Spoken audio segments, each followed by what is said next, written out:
하나님의 사역들, 이러한 여러 가지 좋은 시간을 참 보내고 있습니다. 너무나도 감사를 드립니다. 오늘 이 저녁에 하나님께서 우리에게 주신 말씀은 출애굽기 32장 7절부터 14절까지의 말씀입니다. 우리 함께 교독하도록 하겠습니다. 제가 7절을 먼저 읽겠습니다. 여호와께서 모세에게 이르시되 너는 내려가라. 내가 애굽 땅에서 인도하여 낸 내 백성이 부패하였도다.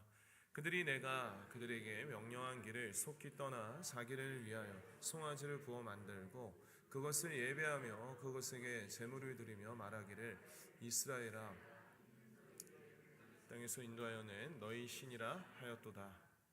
여호와께서 또 모세에게 이르시되 내가 이 백성을 보니 목이 뻣뻣한 백성이로다. 그런즉 내가 하는 대로 두라. 내가 그들에게 진노하여 그들을 진멸하고 너를 큰 나라가 되게 하리라. 모세가 그의 하나님 여호와께 구하여 이르되 여호와여 어찌하여 그 큰 권능과 강한 손으로 애굽 땅에서 인도하여 내신 주의 백성에게 진노하시나이까? 어찌하여 애굽 사람들이 이르기를 여호와가 자기의 백성을 산에서 죽이고 지면에서 진멸하려는 악한 의도로 인도해 내었다고 말하게 하시려 하나이까? 주의 맹렬한 노를 그치시고 뜻을 돌이키사 주의 백성에게 효화를 내리지 마옵소서. 주의 종 아브라함과 이삭과 이스라엘을 기억하소서. 주께서 그들을 위하여 주를 가리켜 맹세하여 이르시기를 내가 너희의 자손을 하늘의 별처럼 많게 하고 내가 허락한 이 온 땅을 너희의 자손에게 주어 영원한 기업이 되게 하리라 하셨나이다.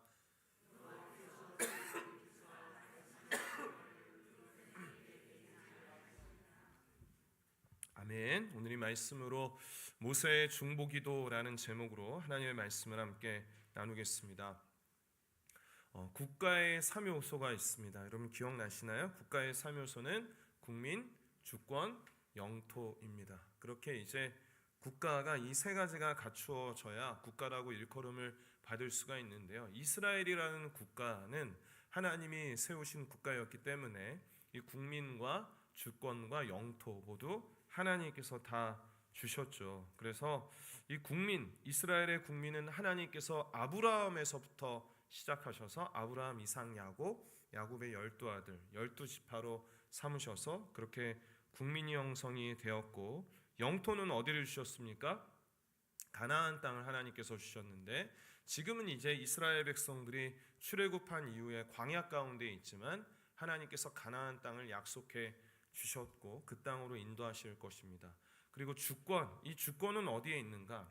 하나님의 백성의 주권은 하나님에게 있죠. 그리고 그 주권을 어떻게 하나님께서 그 나라 가운데 이루어 가시냐면 하나님께서는 말씀을 주십니다. 계명을 주세요. 그래서 그 법을 지켜서 이스라엘 백성들이 그 법에 순종을 해서 하나님의 주권 앞에서 엎드리게 하여 하나님의 주권대로 이끌어 가게 하십니다. 그래서 하나님께서는 모세를 통해서 십계명과 율법과 또 성마법과 제사법과 또한 다른 일반적인 사회법도 주시고 형법도 주시고 다양한 법들을 주십니다. 그런데 우리가 법이라고 하면 보통 이제 좀 딱딱하고 통제하기 위한 것이다. 사랑의 이미지가 이렇게 다가오진 않잖아요. 좀 딱딱하고 굉장히 우리를 좀 짓누르는 듯한 느낌이 있는데 하나님께서 우리에게 주신 법은 그 백성을 단순히 통제하려고 하시는 것이 아니라 그 백성이 하나님의 뜻에 맞게 잘 살아갈 수 있도록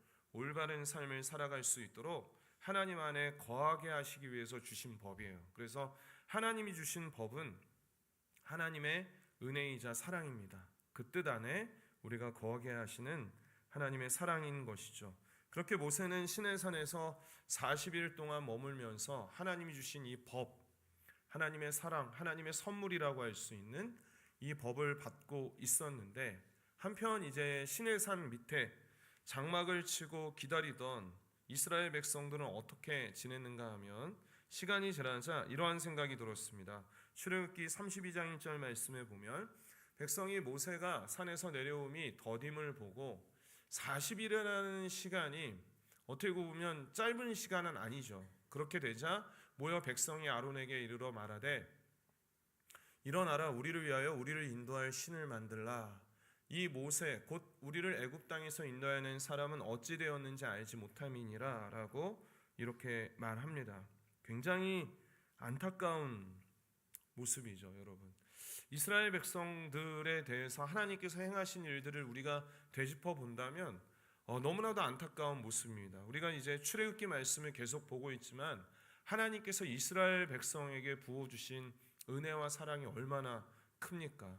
이제 430년 동안이나 이제 그 애굽에서 종살이하고 있는 이스라엘 백성들이 너무 노역이 심하고 힘들었기 때문에 하나님께서는 그 신음소리를 들으시고 그들을 출애굽을 해주셨잖아요. 10가지 재앙을 내리시면서 그 백성을, 이스라엘 백성을 출애굽을 시켜주시고 바다를 건너게 하시는 은혜를 경험하게 하시고, 또 그들이 이제 광야를 맞닥뜨렸을 때 광야에서 먹을 것, 그리고 구름기둥과 불기둥으로 인도하시는 그 하나님의 사랑, 쓴물을 단물로 바꿔서 마시게 하시고 순간순간마다 매일매일마다 하나님의 은혜를 경험한 이스라엘 백성이었습니다. 그런데 이 이스라엘 백성들이 그 하나님의 은혜를 잊었고 또 그들이 살아가는 그 현실을 마주하고 있다 보니까 그 마음속에 불안함이 있었던 거예요. 그리고 과거에 그들이 학습된 우상들이 있었어요. 당시의 우상의 그 형태 중에서 송아지, 소 이러한 것들이 굉장히 많았는데 그것은 농경 사회에서 이 이스라엘 백성들의 어떠한 그 바램을 드러내고 있죠. 그래서 지금 이제 광야 가운데 장막을 치고 살고 농사를 지어서 이렇게 살지를 못하고 있으니까 우리도 좀 정착도 하고 싶고 좀 소도 키우고 하면서 농사를 잘 지어가지고 살고 싶은데 우리는 어떻게 할까라는 그러한 좀 불안함과 그러한 막막함 때문에 우리를 위해서 좀 신을 만들어 달라라고 아론에게 부탁을 했고, 아론이 안타깝게도 그 백성들의 이야기를 듣고 금부치를 모아다가 금송아지 형상을 만들고 그 앞에서 제사를 드리고 그 앞에서 뛰노는 그러한 장면이 나타나게 되었습니다. 너무나도 참 안타까운 마음이에요. 그래서 하나님께서는 아직은 이제 그 시내산 위에 머물러 있는 모세에게 하나님께서 이렇게 말씀하시죠. 8절과 9절 말씀에 보면 그들이 내가 그들에게 명령한 길을 속히 떠나 자기를 위하여 송아지를 부어 만들고 그것을 예배하며 그것에게 제물을 드리며 말하기를 이스라엘아 이는 너희를 애굽 땅에서 인도하여 낸 너희 신이라 하였도다. 여호와께서 또 모세에게 이르시되 내가 이 백성을 보니 목이 뻣뻣한 백성이로다. 하나님이 사랑을 베풀어 주시고 하나님이 그 백성을 출애굽시켜 주시고 지금 인도하고 계신데 엉뚱한 그 금송아지를 만들고 이게 바로 우리를 애굽 땅에서 인도해야 된 신이다라고 하면서 우상 숭배하고 있는 모습을 보았을 때 하나님께서 뭐라고 하시냐면 목이 뻣뻣한 백성이로다. 목이 하나님이 인도하시는 대로 따라가고 고개를 숙이고 순종하는 백성이 아니라 자기가 가고 싶은 대로 버티고 목이 뻣뻣한 그런 교만한 백성의 모습이라고 하나님께서 말씀하고 있습니다. 여러분, 우리도 하나님께서 베풀어 주신 은혜가 이미 너무나도 충분하죠. 그렇지 않습니까? 이미 우리는 가장 큰 은혜를 받았습니다. 구원받았고 하나님의 백성이 되었고 그 십자가의 사랑을 이미 받았는데 우리가 광야 같은 이 세상의 현실을 보다 보면 마음에 불안함이 생기고 불평도 생기고 막막함이 있다 보니까 이미 우리를 구원하신 그 하나님을 바라보기보다는 다른 것들이 우리의 마음 안에 우상으로 자리 잡고 있을 때가 참 많이 있어요. 그러한 이스라엘의 모습이 바로 우리의 모습인데 그 이스라엘 백성들을 향해서 하나님께서 뭐라고 말씀하시냐면 10절 말씀에 결국 그런즉 내가 하는 대로 두라. 모세에게 말씀하시는 거죠. 내가 그들에게 진노하여 그들을 진멸하고 너를 큰 나라가 되게 하리라. 이 말씀이 무슨 말씀입니까? 내가 하는 대로 두라. 모세야, 나 말리지 마라. 지금 이제는 이스라엘 내가 멸망시키고 너로 큰 민족을 이루겠다라는 건 뭐냐면 다시 시작하겠다. 모세야, 너로 다시 이 민족을 이루어 가겠다. 나의 백성을 만들어 가겠다라고 이렇게 말하고 있는 것입니다. 모세는 이 하나님의 진노의 말씀을 듣고 이제 하나님 앞에서 중보 기도를 하기 시작을 합니다. 우리가 중보 기도할 때 있죠. 이 중보자는 이제 무너지고 죄악된 이 백성과 하나님 사이에서 우리가 그 사이에서 안타까운 마음을 가지고 하나님 앞에 회개 기도하며 하나님 앞에 간구하는 것이 중보 기도인데요. 우리가 중보 기도할 때 누구를 위해서 기도합니까? 우리 가족을 위해서도 중보 기도합니다. 우리의 자녀들을 위해서도 중보 기도하고 믿지 않는 가족들을 위해서 또 교회를 위해서도 하죠. 또 저희가 뭐 교육자 수련회를 다녀온다. 또 이번 주 그 금토 중고등부 수련회를 간다 하면 우리가 그 자녀들을 위해서도 중보 기도합니다. 교회의 일정들을 위해서 또 이 나라를 위해서 중요한 어떠한 사건이 있고 안타까운 일이 있을 때 하나님 앞에 중보 기도자로 설 때가 있는데요. 그 기도를 드릴 때 과연 우리는 올바른 중보 기도자의 모습으로 올바른 기도를 드리고 있을까라는 그런 한번 생각을 해보았으면 좋겠습니다. 오늘 모세의 중보 기도를 통해서 바른 중보 기도의 모범을 우리가 보게 되길 원합니다. 첫 번째는 11절 말씀에 보면 모세의 중보 기도는 이렇게 시작하고 있습니다. 모세가 그의 하나님 여호와께 구하여 이르되 여호와여 어찌하여 그 큰 권능과 강한 손으로 애굽 땅에서 인도하여 내신 주의 백성에게 진노하시나이까. 여기에서 주목해서 보고자 하는 단어는 주의 백성이라는 표현입니다. 하나님 앞에 간절히 구할 때 뭐라고 하고 있냐면 주의 백성, 주님의 백성, 주님의 것이지 않습니까? 중보기도의 시작은 먼저는 하나님의 소유임을 기억하는 기도로 시작해야 되는 것이죠. 그래서 우리가 자녀를 위해서 기도한다? 그러면 그 자녀가 내 것이 아니라 하나님의 것입니다 라고 인정을 하고 기도하는 거죠. 저도 교회와 성도님들을 위해서 기도합니다. 그럴 때 하나님, 이 교회가 하나님의 것입니다. 하나님, 우리 성도님들 하나님의 백성이지 않습니까? 하나님의 자녀이지 않습니까? 라고 하면서 하나님의 소유임을 기억하는 기도에서부터 우리가 시작하게 된다라는 것입니다. 따라서 이 모세가 처음으로 하나님 앞에 기도할 때 하나님, 이 백성이 하나님의 백성이지 않습니까? 하나님의 소유이지 않습니까? 라고 이렇게 기도로 시작하고 있습니다. 하나님께서 이전에 그 이스라엘 백성들의 죄악을 보시고 이렇게 말씀하셨거든요. 7절 말씀에 보면 여호와께서 모세에게 이르실 때 너는 내려가라. 내가 애굽 땅에서 인도하여 낸 내 백성이 부패하였도다. 저는 이 표현이 눈에 들어오게 되었는데 내 백성이다. 하나님께서 얼마나 마음이 안타깝고 상하셨던지 하나님이 자기의 백성이고 자기의 소유로 삼으셨고 자기의 백성이기 때문에 내 백성이 이스라엘 그 애굽 땅에서 고통당하고 있기 때문에 꺼내신 거잖아요. 그런데 그렇게 은혜를 입은 내 백성이 우리를 인도하여 낸 신이 바로 이 금송아지다라고 하고 있으니까 하나님께서 뭐라고 하시냐면 내 백성이라고 하지 않고 모세야 네가 인도했다. 네가 이렇게 했으니까 나는 이제는 내가 애굽 땅에서 인도하여 낸 내 백성이 부패하였도다라는 표현을 사용하고 있어요. 자, 이것을 통해서 하나님의 마음을 우리가 엿볼 수 있는 건 뭐냐면 너무 마음이 아픈 거예요.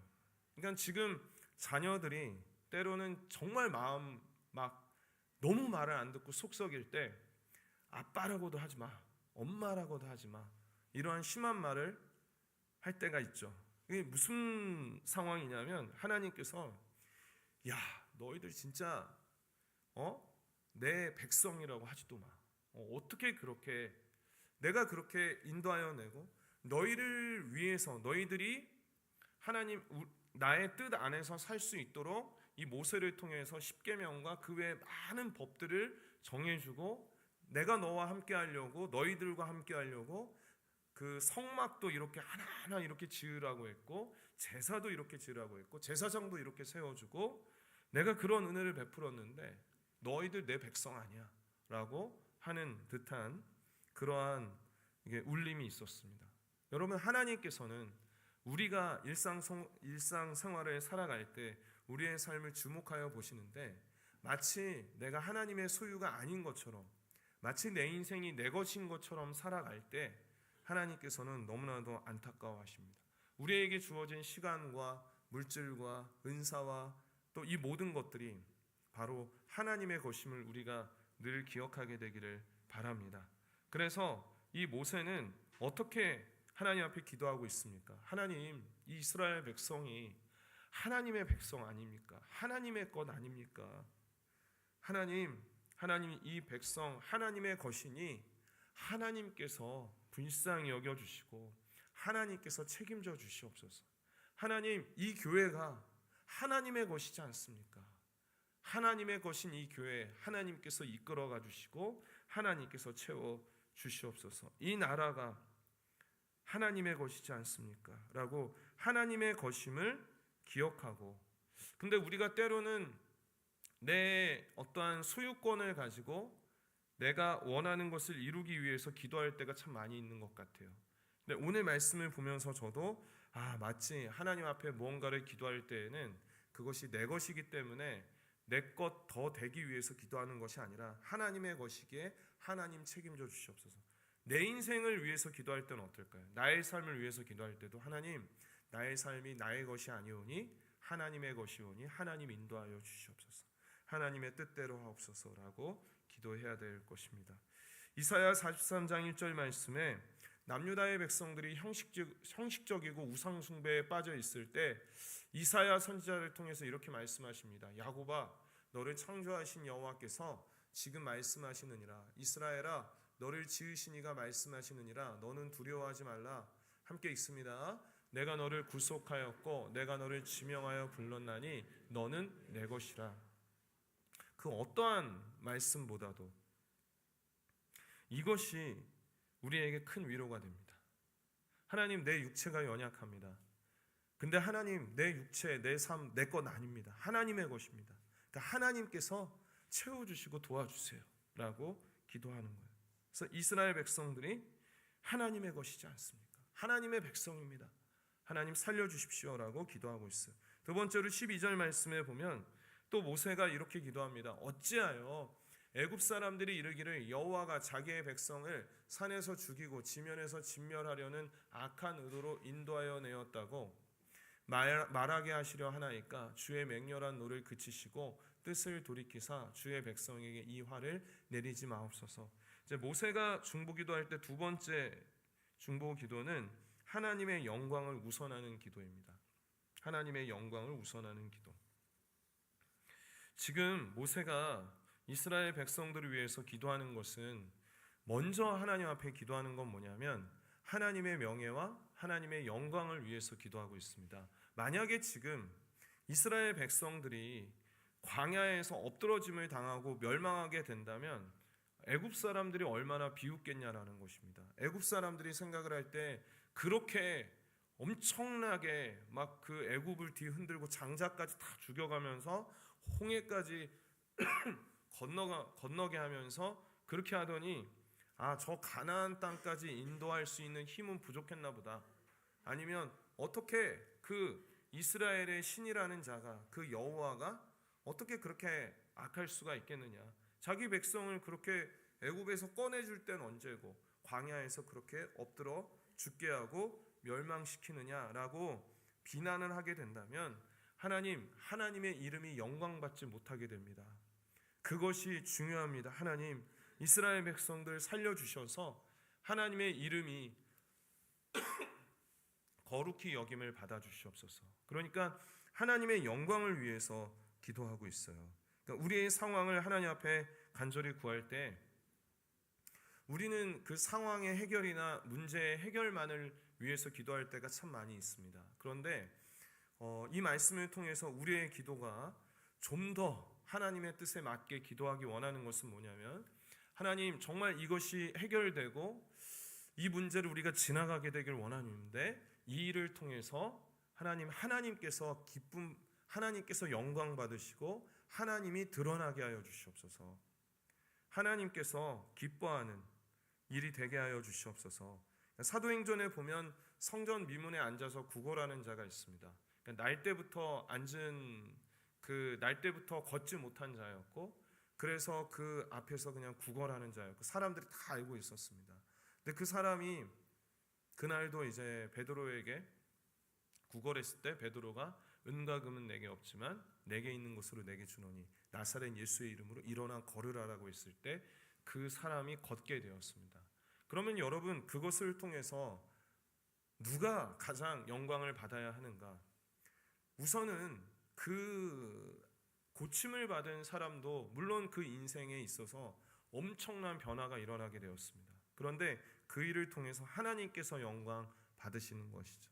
누구든지 다 알아요. 그 사람이 성전 앞에 앉아서 구걸하던 사람인 것을 압니다.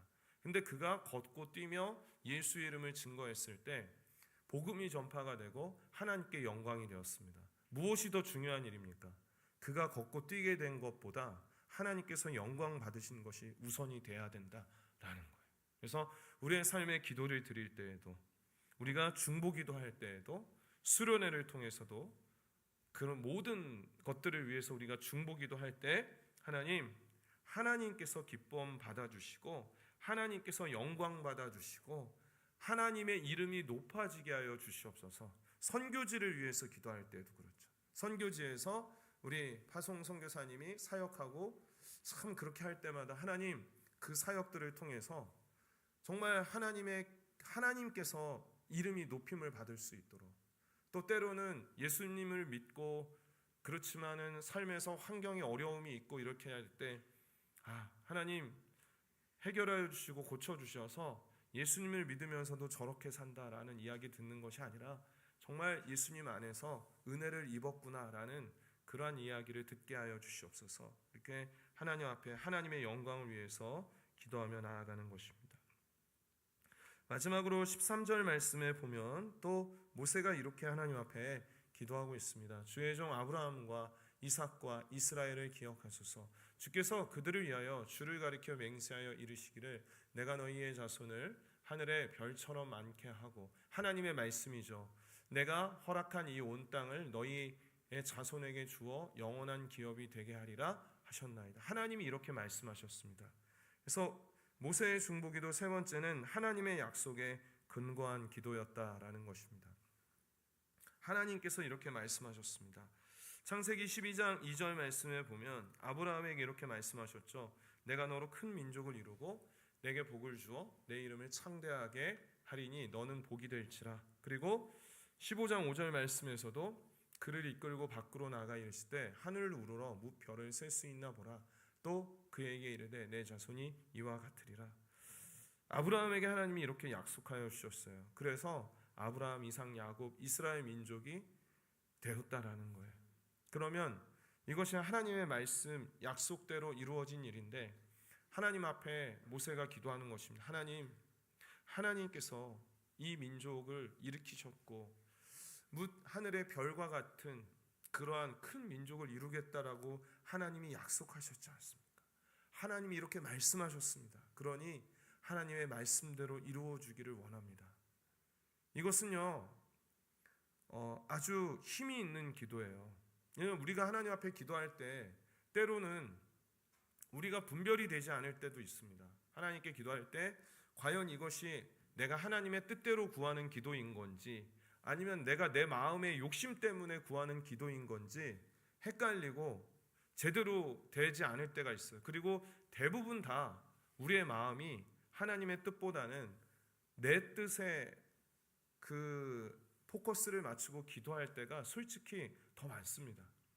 그런데 우리가 올바른 기도가 되게 하기 위해서는 꼭 하나님의 말씀을 근거로 하나님의 말씀을 붙들고 기도해야 될 것입니다. 그래서 평소에 말씀을 묵상하고 아니면 지난 주일의 말씀, 이러한 설교 말씀을 기억하면서 하나님 저에게 이러한 마음을 허락하여 주시옵소서. 하나님께서 이렇게 말씀하셨사오니 나의 삶에 이렇게 이루어지기를 원합니다. 말씀을 근거로 기도할 때 우리의 기도도 바르게 세워질 수가 있고 또 그것이 하나님의 뜻에 맞는 기도이기 때문에 하나님께서 반드시 응답하여 주신다라는 것입니다. 물론 하나님께서는 때와 환경을 주장하시고 하나님이 원하시는 대로 이루어 가시는 것은 분명하지만 또 우리가 기도할 때 정말 하나님의 그 말씀을 하나님의 말씀이 이루어지기를 소원하는 마음으로 기도하는 그 기도는 하나님께서 반드시 응답하신다라는 것입니다. 그래서 이 모세는요, 이스라엘 백성을 위해서 중보기도할 때 하나님께서 큰 민족을 이루겠다고 하셨는데 하나님 그 약속을 이루어 주시옵소서. 앞으로 우리 성도님들 기도할 때 그저 간구하는 기도만 하는 것이 아니라 하나님의 말씀을 인용을 하고 기억을 하고 그 말씀을 붙들고 기도하시기를 바랍니다. 그렇게 이 모세의 중보기도 하나님의 소유입니다. 그리고 하나님의 것, 하나님의 소유입니다. 그리고 하나님의 두 번째 뭐죠? 하나님의 영광을 위해서. 하나님, 지금 이스라엘 백성들이 만약에 이대로 멸망한다면 하나님의 영광을 가리는 일이 됩니다. 안타깝습니다. 그리고 하나님의 약속, 하나님이 하신 말씀에 따라 이루어 주시기를 원합니다 라고 했을 때 하나님께서 그 모세의 중보기도를 들으시고 이렇게 행하시죠. 14절 말씀을 함께 읽도록 하겠습니다. 함께 읽습니다. 시작. 하나님께서 뜻을 돌이키사 말씀하신 화를 아멘. 하나님께서 이렇게 해주셨다라는 거예요. 이 말씀에서 우리가 오해해서 안 될 것은 뭐냐면 모세의 중보기도가 대단하다. 하나님의 뜻을 돌이켰다. 우리의 기도는 하나님의 뜻도 돌이킬 수 있습니다. 이 표현은 잘못된 표현이에요. 우리가 열심히 기도해서 하나님의 뜻을 돌이킵시다. 이거는 진짜 교만하고 말도 안 되는 표현이에요. 우리는 그저 하나님께 간구할 뿐이에요. 그런데 하나님의 사랑과 용서가 너무나도 크기 때문에 그 기도를 들어주시고 하나님의 사랑과 용서에 근거하여 이를 행하여 주신 것이죠. 그래서 오늘 이 이스라엘 백성들이 금송아지를 만들고 우상 숭배하고 띠놓음에도 불구하고 하나님께서는 이 모세의 중보기도를 들으시고 그 백성을 다시 한번 용서하여 주신 것을 볼 때 하나님의 사랑과 은혜가 얼마나 큰지를 보게 되는 것입니다. 또 한 가지 소망을 가지게 됩니다. 우리도 중보기도자로 온전히 서게 되기를 원합니다. 내 기도만 드리는 것이 아니라 우리의 어떠한 교회 일정들을 위해서, 이 나라를 위해서, 우리 다음 세대를 위해서, 또 가족을 위해서 기도할 때 내 기준대로 기도하지 않게 하시고 하나님의 소유임을 기억하고 하나님의 영광을 위해서 하나님의 말씀을 근거로 기도할 때 하나님께서 우리의 중보기도를 기뻐 받으실 것을 믿습니다. 그리고 중보기도의 자리가 그렇게 때로는 인정받지 못하고 드러나는 자리는 아니에요. 왜냐하면 오늘 말씀만 보더라도 이 모세가 이렇게 하나님 앞에 간절히 구하고 기도하고 있다라는 사실을 이스라엘 백성들은 모르죠. 계속 우상 숭배하고 그 금송아지 앞에서 뛰놀고 있죠. 그럼에도 불구하고 모세는 그 이스라엘 민족을 위해서 간절히 기도하고 있는 신실하게 중보기도자로 섰던 것과 같이 우리 또한 우리가 누가 알아주지 못한다 하더라도 우리의 기도의 자리를 지키며 누군가를 위해서 또 교회를 위해서 이 나라를 위해서 기도할 때 하나님께서는 그 중보기도자의 기도에 귀 기울여 주실 것을 믿습니다. 이 시간에 함께 말씀을 기억하면서 함께 찬양하겠습니다. 우리 나의 백성이 이 땅 고치소서라는 찬양인데 우리 기도하는 마음으로 함께 찬양하겠습니다.